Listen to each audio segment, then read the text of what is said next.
Hello all, just getting my camera set up here, and we're gonna read you a story today. See if we can set it up here so I can be in the frame here. Move this back a little bit, move that like that. Alright, here we go. Hello, I'm Jay from JayBurghReacts, and today I have a story for you guys. It's called Hercolubus, or the Red Planet. It has many names besides that.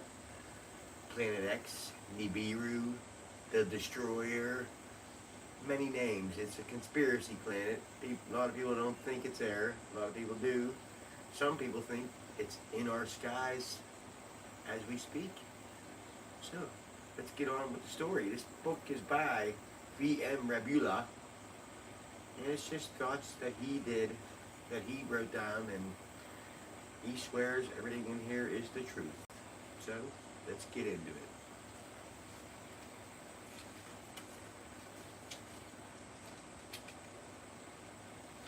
The contents are, here's the contents, you guys can see.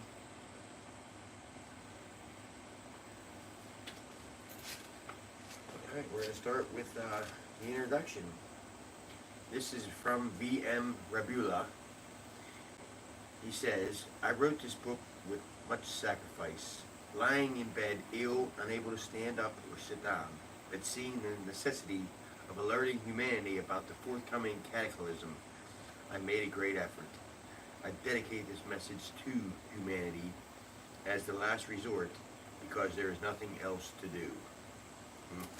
Scary. So here we go. Hercolubus, or Red Planet. Humanity is spellbound by the predictions of the falsely called scientists, who do nothing but fill humanity with lies. Scientists distort the truth. Let us speak of Hercolubus, or Red Planet, which makes its unrelenting orbit toward the Earth. According to some accounts, scientists have calculated its weight and measured its diameter. They say it weighs so many tons, as if it was some child's toy. It is not so. Hercolubus, or Red Planet, is 5 or 6 times larger than Jupiter. It is an enormous planet, and nothing can stop or divert it. Hercolubus is already here. It is the beginning of the end for Earth. Yet the Earthlings think of Hercolubus as a toy.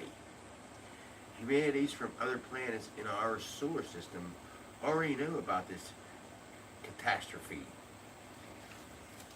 They are very keen to help us in order to avoid the cataclysm, but no one can stop it, because this is the punishment we deserve to end so much evilness that is in this world. Each planet, each world has its own humanity. I am letting it be known that Hercolubus is a creation, like our own world. It has a humanity as well, and there is humanity of people inhabiting it. Thus, the scientist lords should not believe that they may attack Hercolubus and disintegrate it, because Hercolubus humanity has weapons too. They would retaliate and wipe us out in a blink of an eye. If we attack them, they will defend themselves, and our end will be far quicker. It comes to pass that in the to and fro of life, everything returns to its beginning or to its end. In Atlantis, the same thing happened, although to a lesser degree. In this cyclical return, our planet can not even bear Hercolubus to pass close by, because it would shatter us into pieces. This is unknown to the scientific lords, because they believe themselves to be very powerful with their weapons, capable of destroying such a giant planet. They are very wrong. The disintegration of the famous Tower of Babel that scientists have built will happen in a short time. They have already finished it. The negative consequences now come for all humanity. The scientists can deny this with their theories, as they are doing and have done. distorting the truth out of nothing more than pride, vanity, and the desire for power. They will laugh like braying donkeys because they are incapable of measuring the consequences of their actions. They plagued planet Earth with atomic bombs to take control of it, and they fail to take into account that God and His justice exist. God will level everything. You cannot speak to beasts about God because they brawl. They deny God with their actions. Scientists believe themselves to be gods. That is not so. Those so-called powerful nations will be brought to ruins, both economically and morally, because money will soon disappear. Hunger and misery will finish them off. Those nations will not withstand an upheaval, and they will be left petrified with fright and terror. Then they will truly realize that the divine justice exists to punish perversity. The whole world is currently caught up in seeking money at all costs. Exactly the same happened in Atlantis. The god of that epoch was money, which is portrayed by religious as a golden calf. Likewise, in the epoch, money is God. Humanity is totally mistaken. The rich who howl with so much power now will be the most unfortunate because with no one to sell to or buy from, they will be able to do nothing with their huge sums of money. They will get down on their knees, crying, begging for a dish of food, and they will howl like dogs. Ow! When Hercolubus gets closer to Earth, when it sets a par with the sun, lethal epidemics will begin to spread all over our planet. The doctors and official science will not know what kind of illnesses they are or how to cure them. They will be helpless before such epidemics because the overwhelming hunger and the unbearable heat, life on our planet will begin to disappear, and then humanity shall have to eat their fellow beings' cadavers. The moment of tragedy, of darkness will come. Tremors, earthquakes, and tidal waves. Human beings will become mentally unbalanced because they will not be able to eat or sleep. In the face of danger, the totally insane masses will throw themselves over the precipice. So how about that right now, though? What's going on right now in the world? Lots of volcanic eruptions, lots of earthquakes, crazy weather. Maybe this is not a fiction tale. Makes you think, don't it? Let's get back to this. The human race will disappear. There will be no life left on the planet. The land will sink into the ocean because this humanity has reached the greatest degree of perversity. They even want to pass on their evil to other planets, something that will not be allowed to do. The scientists in the whole world are full of panic, even though the destruction has not yet begun.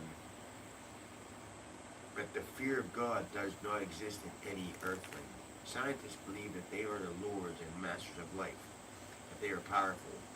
Now they will see that there is indeed divine justice, which judges us according to our deeds. What I affirm in this book is a very short-term prophecy, because I have evidence about the end of the planet. I know it. I am not attempting to frighten, but to forewarn, because I feel sorrow for this poor humanity. Since these events are coming soon, there is no time to waste in illusionary things. That was the end of chapter 1. Let's go to chapter 2, the atomic tests and the ocean. We are in a blind alley. We have already spoken of Hercolubus rather superficially, so as not to frighten or alarm people. Let us consider another destructive and deadly danger caused by atomic tests in the ocean, which no one can hinder. There are large, very profound cracks along the seabed already making contact with the fire inside the earth. These cracks are due entirely to the atomic tests that scientists in their countries, believing themselves powerful, are carrying out without measuring the consequences of the barbaric acts they have committed and are committing against our planet and humanity. The inner fire of the earth has already begun to make contact with the seawater. Cyclones have begun to occur. The gringo lords call these phenomena El Nino. It is not El Nino, but the contact of the inner fire of the earth with the seawater, which is spreading through the ocean. As more cracks develop, there will be tidal waves, earthquakes, horrifying things in the ocean and on the land. The axis of the earth is already out of its position because of the tests. And with tremors, earthquakes, and tidal waves, it will finally slip away and the sinking will come. No coastal city shall escape being swept away into the ocean. Do you disbelieve, my dear reader, that the grounds will sink suddenly? This is a long, slow, and distressing, painful process humanity must undergo.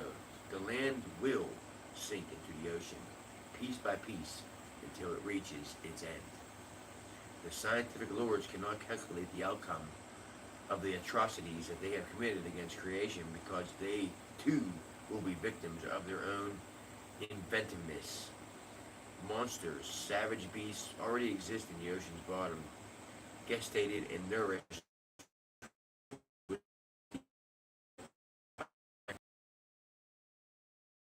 of the seawater will make them rise and sink. Seek refuge. They will ascend onto the coastal cities. They will raise everything, houses, buildings, ships, and people. Man-made bullets will be of no use except to enrage them even more. What I am saying here will happen soon. This is not all. From the contact of the sea waters with the inner fire, an awesome vapor will emerge from the boiling waters. Then airplanes shall not fly, nor sail, and these vapors will cloud the sun. Is that what's clouding the sun now? I don't know, but anyway, total darkness will come, and life in our planet will end. Dear readers, I do not advise you to flee because there is no safe place to go. The scientific lords ignore the consequences they provoked with their atomic explosions and experiments in the ocean. Therefore, no matter how scientific they may be, they are ignorant savage beasts who invent devices which destroy humanity and themselves. The atomic energy has contaminated the whole ocean and its inhabitants. Thus, when we nourish ourselves with fish or other marine animals, we contaminate ourselves as well. It is advisable not to consume them. You get a drink here, get a little raspy.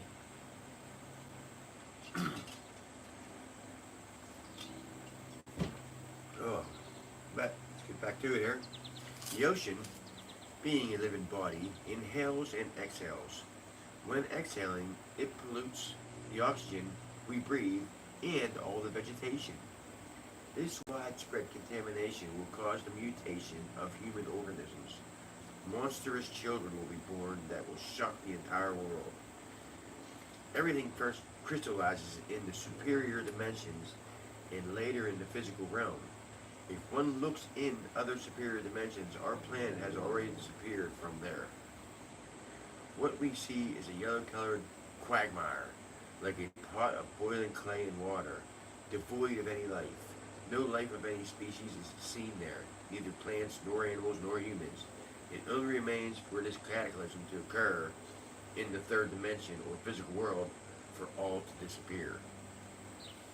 The scientists and intellectuals will laugh out loud like donkeys braying about what I say, but when the moment of tragedy arrives, they will be the most cowardly ones.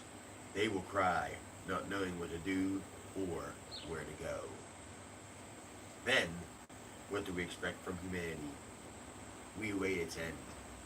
The gentlemen who falsely call themselves scientists are indeed scientists, but destructive. They are not constructive because they use science for destroying all life. I ask scientist lords, who are the ones that bray so hard? What formula do you find to avoid the problems that are threatening to destroy humanity and our planet? No formula exists, and so we await the cataclysm. Or if you have an effective formula, can you let us know about it? That was the end of chapter 2, I believe. Yes. Chapter 3, the extraterrestrials. Let's read about them. Let's check them out. Let's hear them. Hear about them. So, according to V.M. Rabula, he says, I have seen magazines and movies put out by the gringo gentlemen, wanting people to believe that non-existence of extraterrestrials, but they are wrong. They cannot block my sight. They cannot fool me, and there's even a lesser chance of them making me believe their silly theories and mean imaginations as they are doing with humanity. Just as they are doing with Hercolubus as it rapidly approaches Earth, putting it down, even daring to give the weight and the measurement of it. They are doing the same with the extraterrestrials. They want people to believe that extraterrestrials are like gorillas or animals. It is a great lie. It is 100% false.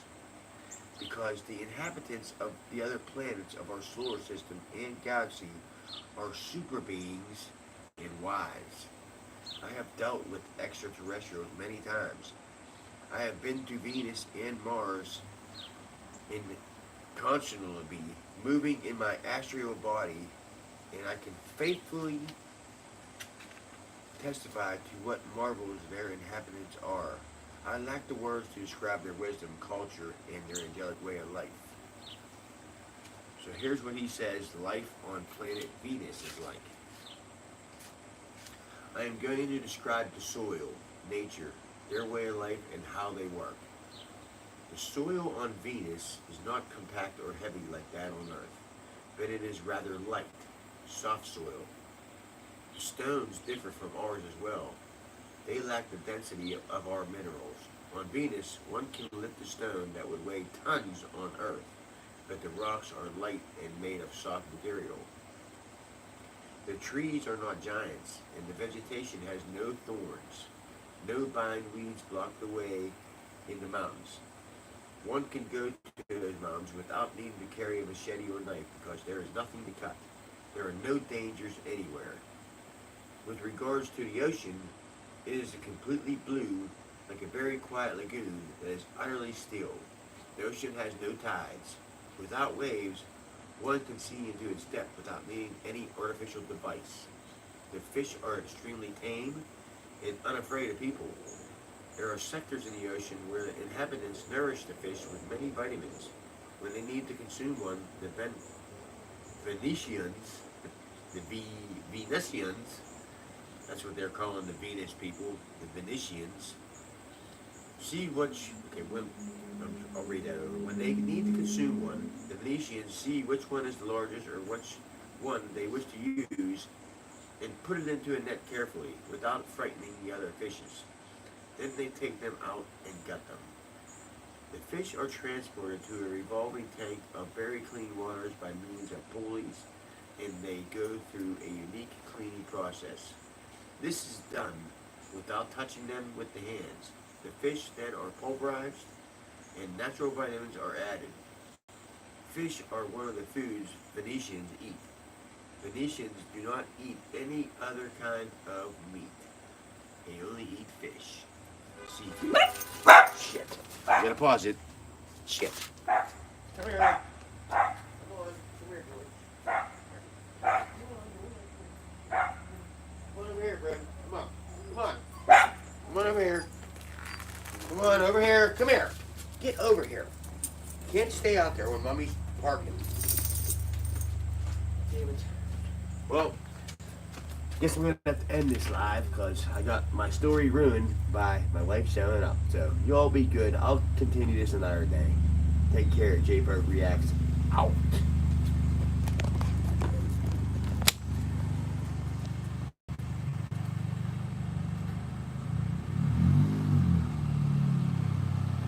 Hey.